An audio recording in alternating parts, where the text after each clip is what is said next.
20 ದಿನದ ಕದನ ವಿರಾಮ ಮುಕ್ತಾಯ. ಅಮೆರಿಕ ನೆಲೆಗಳ ಮೇಲೆ ಇರಾನ್ ಭೀಕರ ದಾಳಿ. ಖಮೇನಿ ಅಂತ್ಯ ಸಂಸ್ಕಾರಕ್ಕೂ ಮುನ್ನವೇ ಮತ್ತೆ ಯುದ್ಧ ಆರಂಭ.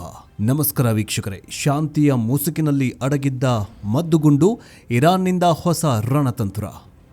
ಇರಾನ್ನ ಉನ್ನತ ನಾಯಕತ್ವ ಬದಲಾವಣೆಯ ನಂತರ ಇಡೀ ಜಗತ್ತು ಈಗ ಶಾಂತಿಯ ನಿರೀಕ್ಷೆಯಲ್ಲಿತ್ತು. ತೈಲ ಬೆಲೆ ಸಹಜ ಸ್ಥಿತಿಗೆ ಮರಳತ್ತೆ, ಯುದ್ಧದ ಕಾರ್ಮೋಡಗಳು ದೂರವಾಗತ್ತೆ ಅಂತ ಭಾವಿಸಿದ್ದ ಜನಸಾಮಾನ್ಯರಿಗೆ ಇಂದು ಭಾರಿ ದೊಡ್ಡ ಶಾಕ್ ಆದಿದೆ. ಕೇವಲ 20 ದಿನಗಳ ಕದನ ವಿರಾಮ ಮುಕ್ತಾಯವಾಗ್ತಾ ಇದ್ದಂತೆ ಇರಾನ್ ತನ್ನ ಅಸಲಿ ಬಣ್ಣ ತೋರಿಸಿದೆ. ಅಮೆರಿಕದ ಮಿಲಿಟರಿ ನೆಲೆಗಳ ಮೇಲೆ ಏಕಾಏಕಿ ದಾಳಿ ಮಾಡುವ ಮೂಲಕ ಇರಾನ್ ಮತ್ತೆ ಯುದ್ಧದ ಭೀಕರ ಜ್ವಾಲೆಯನ್ನ ಹೊತ್ತಿಸಿದೆ.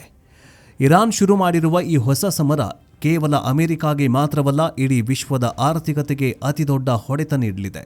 ಅಷ್ಟಕ್ಕೂ ಇರಾನಿ 20 ದಿನಗಳ ಕದನ ವಿರಾಮವನ್ನು ಬಳಸಿಕೊಂಡು ಹೆಣೆದಿರುವ ಆ ರಹಸ್ಯ ಮಿಲಿಟರಿ ರೀಗ್ರೂಪಿಂಗ್ ವ್ಯೂಹವೇನು? ಪ್ರತಿ ಬ್ಯಾರೆಲ್ಗೆ $71 ಇರುವಂತಹ ತೈಲ ಬೆಲೆ ಇರಾನ್ನ ಈ ದಾಳಿಯಿಂದ ಹೇಗೆ ಜಾಗತಿಕ ಆರ್ಥಿಕತೆಯನ್ನು ಅಕ್ಷರಶಃ ಮಣ್ಣುಪಾಲು ಮಾಡಲಿದೆ? ಅಮೆರಿಕ ಮತ್ತು ಇರಾನ್ ನಡುವಿನ ಈ ಮುಖಾಮುಖಿ 3ನೇ ಮಹಾಯುದ್ಧಕ್ಕೆ ನಾಂದಿ ಹಾಡಲಿದೆಯಾ?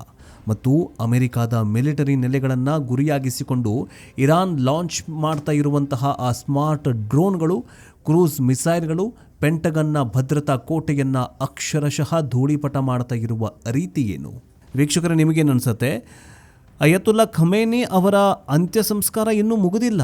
ಇನ್ನೂ ಅಂತ್ಯ ಸಂಸ್ಕಾರ ಮುಗಿಯೋ ಹೊತ್ತಿಗಿಂತಲೇ ಮುಂಚೆನೇ ಈ ಇರಾನ್ನ ಇಂತಹ ಯುದ್ಧಕ್ಕೆ ನಾಂದಿ ಹಾಡಿರೋದು, ಮುನ್ನುಡಿ ಬರೆದಿರೋದು ಎಷ್ಟರ ಮಟ್ಟಿಗೆ ಸರಿ? ಇಲ್ಲಿ ಅಮೆರಿಕ ಇರಾನ್ಗೆ ಬುದ್ಧಿ ಕಲಿಸ್ಬೇಕಾ ಅಥವಾ ಇರಾನ್ ಅಮೆರಿಕಾಗೆ ಬುದ್ಧಿ ಕಲಿಸ್ಬೇಕಾ? ಬೆಲೆ ಏರಿಕೆ ಹೆಚ್ಚಾದರೆ ನಿಮಗೂ ಕೂಡ ಇಫೆಕ್ಟ್ ಆಗುತ್ತಾ? ನಿಮ್ಮ ಅತ್ಯಂತ ನಿಖರವಾದ ಮತ್ತು ಪ್ರಾಮಾಣಿಕವಾದ ಅನಿಸಿಕೆಗಳನ್ನು ಕಮೆಂಟ್ ಬಾಕ್ಸ್ನಲ್ಲಿ ತಪ್ಪದೆ ತಿಳಿಸಿ, ಮುಕ್ತವಾಗಿ ಚರ್ಚೆ ಮಾಡೋಣ. ಬನ್ನಿ, ಇವತ್ತಿನ ಈ ಡೀಟೇಲ್ಡ್ ಡಾಕ್ಯುಮೆಂಟ್ರಿ ವಿಡಿಯೋದಲ್ಲಿ ಇರಾನ್ನ ಹೊಸ ಯುದ್ಧ ತಂತ್ರ, ತೈಲ ಬೆಲೆಯ ಭವಿಷ್ಯ ಮತ್ತು 3ನೇ ಮಹಾಯುದ್ಧದ ಕರಾಳ ಮುನ್ಸೂಚನೆಯ ಪ್ರತಿಯೊಂದು ಇನ್ಸೈಡ್ ಸೀಕ್ರೆಟನ್ನು ಎಳೆಯಾಗಿ ಬಿಚ್ಚಿಡೋಣ. ಈ ಮಾಹಿತಿಯನ್ನು ಪ್ರತಿಯೊಬ್ಬ ಜವಾಬ್ದಾರಿಯುತ ನಾಗರಿಕನು ತಿಳಿದುಕೊಳ್ಳಬೇಕು. ಈ ಕ್ಷಣದ ಅಪ್ಡೇಟನ್ನು, ವಿಡಿಯೋವನ್ನು ಎಲ್ಲೂ ಕೂಡ ಸ್ಕಿಪ್ ಮಾಡದೆ ಕೊನೆಯವರೆಗೂ ನೋಡಿ. 20 ದಿನದ ಕದನ ವಿರಾಮದ ರಹಸ್ಯ, ಶಾಂತಿಯ ಹಿಂದೆ ಅಡಗಿದ್ದ ಮದ್ದುಗುಂಡು. ವೀಕ್ಷಕರೇ, ಇರಾನ್ ಘೋಷಿಸಿದ್ದ 20 ದಿನಗಳ ಕದನ ವಿರಾಮ ಅತಿದೊಡ್ಡ ಟ್ರ್ಯಾಪ್ ಆಗಿತ್ತು ಅನ್ನೋದು ಈಗ ಸಾಬೀತಾಗಿದೆ. ಇರಾನ್ನ 20 ದಿನಗಳನ್ನು ಕೇವಲ ಸುಮ್ಮನೆ ಕಳೆದಿಲ್ಲ. ತನ್ನ ರಹಸ್ಯ ಬಂಕರ್ಗಳಲ್ಲಿ ಸಾವಿರಾರು ಹೊಸ ಡ್ರೋನ್ಗಳನ್ನು ತಯಾರಿಸಿತು, ಮಿಸೈಲ್ ಲಾಂಚ್ ಮಿಸೈಲ್ಗಳನ್ನು ಮರುಸ್ಥಾಪನೆ ಮಾಡಿತು. ಅಂದರೆ ಮತ್ತೊಂದು ಸರ್ತಿ ಅತಿ ಹೆಚ್ಚಿನ ಬಾಂಬ್ಗಳನ್ನು ತಯಾರು ಮಾಡಿತು. ತನ್ನ ಸೈಬರ್ ಘಟಕಗಳನ್ನು ಅಮೆರಿಕದ ನೆಲೆಗಳನ್ನು ಲಾಕ್ ಮಾಡೋದಕ್ಕೆ ಆಕ್ಟಿವ್ ಮಾಡಿತು.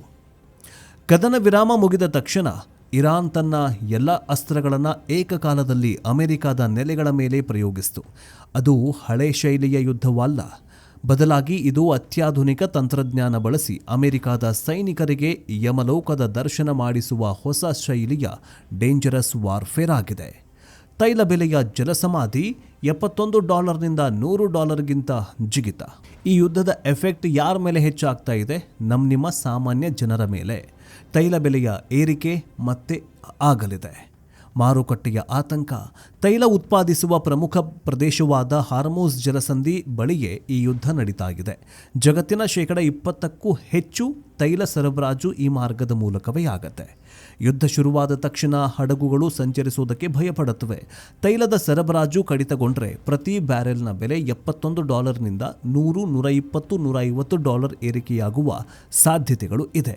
ಇದರಿಂದಾಗಿ ಇಂಧನ ಬೆಲೆ ಏರಿಕೆ, ಆಹಾರದ ಬೆಲೆ ಏರಿಕೆ ಮತ್ತು ಸಾರಿಗೆ ವೆಚ್ಚ ಹೆಚ್ಚಾಗಿ ಇಡೀ ಜಗತ್ತು ಆರ್ಥಿಕ ದಿವಾಳಿತನದ ಅಂಚಿಗೆ ಬಂದು ತಲುಪಲಿದೆ.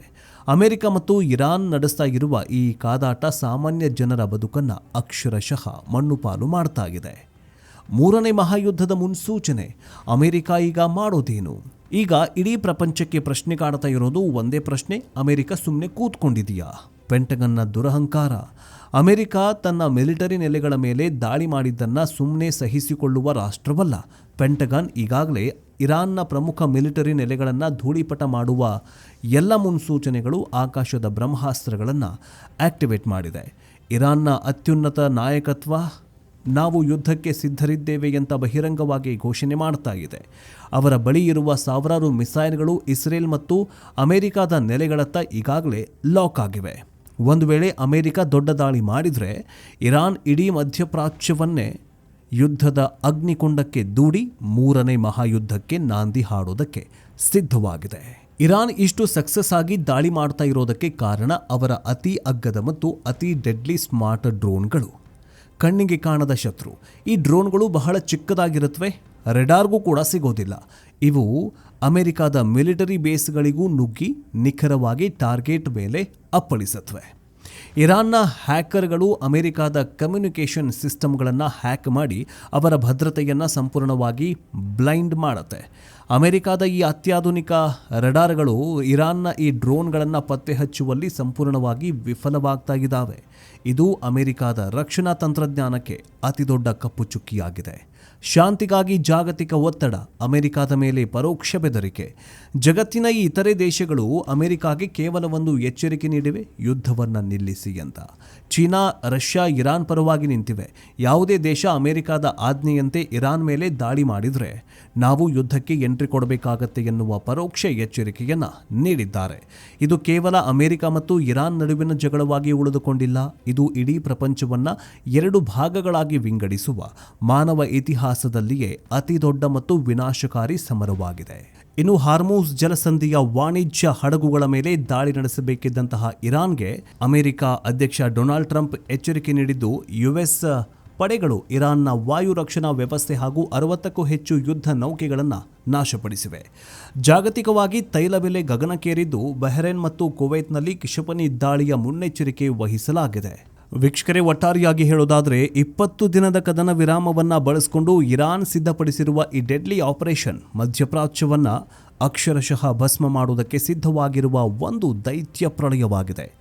$71 ಗಗನಕ್ಕೇರಲಿರುವ ತೈಲ ಬೆಲೆ, ಅಮೆರಿಕದ ಮೇಲೆ ಇರಾನ್ ಲಾಂಚ್ ಮಾಡ್ತಾ ಇರುವ ಡ್ರೋನ್ ಮಿಸೈಲ್ಗಳು ಮತ್ತು ಶಾಂತಿಗಾಗಿ ಹಪಹಪಿಸ್ತಾ ಇರುವ ಜಗತ್ತು, ಇವೆಲ್ಲವೂ ಮೂರನೇ ಮಹಾಯುದ್ಧದ ಮುನ್ಸೂಚನೆಗಳೇ ಹೊರತು ಬೇರೇನೂ ಅಲ್ಲ. ಅಮೆರಿಕ ಎಂತಹ ಉತ್ತರ ನೀಡುತ್ತೆ ಅನ್ನೋದನ್ನು ಪ್ರಪಂಚವೇ ಕಾದು ನೋಡ್ತಾ ಇದೆ. ವೀಕ್ಷಕರೇ, ನಿಮಗೇನು ಅನಿಸುತ್ತೆ? ಅಯತುಲ್ಲಾ ಖಮೇನಿ ಅವರ ಅಂತ್ಯ ಸಂಸ್ಕಾರ ಇನ್ನೂ ಮುಗಿದಿಲ್ಲ. ಇನ್ನೂ ಅಂತ್ಯ ಸಂಸ್ಕಾರ ಮುಗಿಯೋ ಹೊತ್ತಿಗಿಂತಲೇ ಮುಂಚೆನೇ ಈ ಇರಾನ್ ಇಂತಹ ಯುದ್ಧಕ್ಕೆ ನಾಂದಿ ಹಾಡಿರೋದು, ಮುನ್ನುಡಿ ಬರೆದಿರೋದು ಎಷ್ಟರ ಮಟ್ಟಿಗೆ ಸರಿ? ಇಲ್ಲಿ ಅಮೆರಿಕ ಇರಾನ್ಗೆ ಬುದ್ಧಿ ಕಲಿಸ್ಬೇಕಾ ಅಥವಾ ಇರಾನ್ ಅಮೆರಿಕಾಗೆ ಬುದ್ಧಿ ಕಲಿಸ್ಬೇಕಾ? ಬೆಲೆ ಏರಿಕೆ ಹೆಚ್ಚಾದರೆ ನಿಮಗೂ ಕೂಡ ಇಫೆಕ್ಟ್ ಆಗುತ್ತಾ? ನಿಮ್ಮ ಅತ್ಯಂತ ನಿಖರವಾದ ಮತ್ತು ಪ್ರಾಮಾಣಿಕವಾದ ಅನಿಸಿಕೆಗಳನ್ನು ಕಮೆಂಟ್ ಬಾಕ್ಸ್ನಲ್ಲಿ ತಪ್ಪದೆ ತಿಳಿಸಿ, ಮುಕ್ತವಾಗಿ ಚರ್ಚೆ ಮಾಡೋಣ. ವಿಶ್ವ ಯುದ್ಧದ ಪ್ರತಿಯೊಂದು ಅಪ್ಡೇಟ್ ನಿಮ್ಮ ಮುಂದೆ ತರ್ತಾ ಹೋಗ್ತೀವಿ. ಅದಕ್ಕೋಸ್ಕರ ನಮ್ಮ ಯೂಟ್ಯೂಬ್ ಚಾನಲನ್ನು ಬೇಗ ಸಬ್ಸ್ಕ್ರೈಬ್ ಮಾಡ್ಕೊಳ್ಳಿ. ಜೊತೆಗೆ ಈ ವಿಡಿಯೋವನ್ನು ನಿಮ್ಮ ವಾಟ್ಸಪ್ ಮತ್ತು ಫೇಸ್ಬುಕ್ ಗ್ರೂಪ್ಗಳಲ್ಲಿ ಮರೆಯದೆ ಶೇರ್ ಮಾಡಿ. ನೆಕ್ಸ್ಟ್ ಅಪ್ಡೇಟ್ನೊಂದಿಗೆ ಬೇಗ ವಾಪಸ್ ಬರ್ತೀವಿ. ಜೈ ಹಿಂದ್, ಜೈ ಕರ್ನಾಟಕ, ವಂದೇ ಮಾತರಂ.